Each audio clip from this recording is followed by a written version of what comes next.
A Catholic school teacher by the name of Emily Herx was fired because of the fact that she was receiving in vitro fertilization in order to conceive a child. Apparently, she was diagnosed with a condition that makes her infertile, and doctors were hoping that maybe we can get you pregnant if we do in vitro fertilization.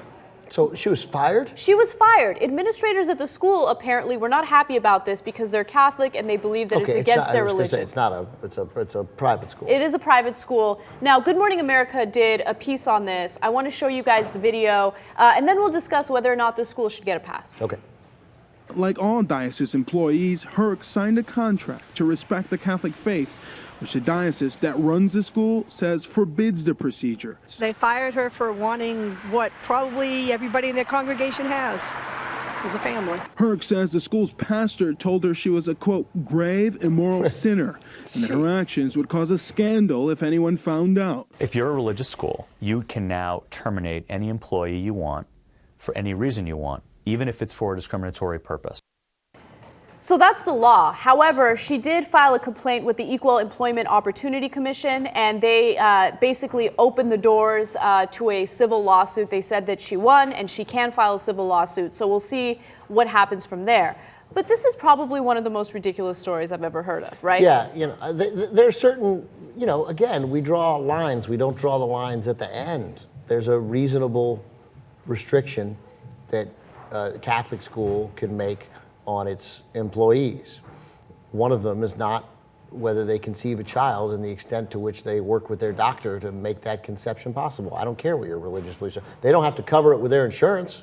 Mm-hmm. They could say, don't talk about it with your students.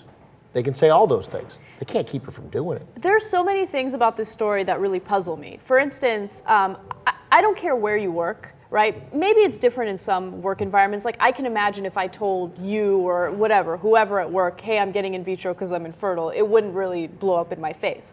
But she trusted a teacher there and told the teacher what's happening to her. The teacher went and talked to administrators, and then a bishop at the school. God loves a tattletale. Yeah, what? Yeah. But why is it any of your business? Yeah, and she obviously confided in you. Anyway, I loathe that person because you just don't do that, right? And then they're concerned because they feel like embryos are lost in the process of in vitro fertilization. You know when else embryos are lost? Embryos are lost in like the first 8 weeks of pregnancy because the body sometimes naturally rejects it. Yeah, look, then you get, when you get into the debate over when life begins, that's a debate they get to have. Right. It's a debate everybody gets to have. We feel pretty strongly about it, but it's a debate that other people feel strongly about it too, and I get it. And by the way, I already rescind what I said that they can keep her insurance from paying for it if she has insurance and that's what her doctor, whatever. I don't even think insurance pays for that stuff, but whatever. She's got to, go forward. She gets to make her medical decisions, and the school doesn't get involved. Period. That's the end of the story. Yeah, and also she was one of the best teachers at the school. She got the highest marks. Everybody loved her.